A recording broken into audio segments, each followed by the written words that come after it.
Hello everyone, this is Tonu's tutorials.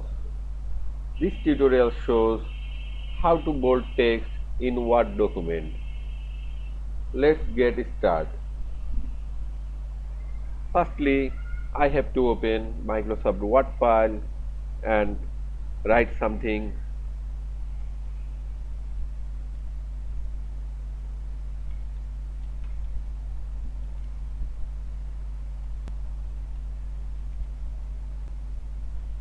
Now you can bold one word or whole sentence. If you want bold one word, then select that word. To select, click and drag on your mouse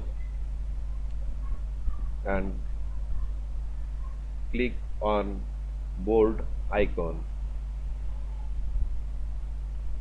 Otherwise, you select a word and click here bold icon. If you want bold whole text, then select whole text. Now click on bold option. To remove bold option, you select whole text and click again bold option.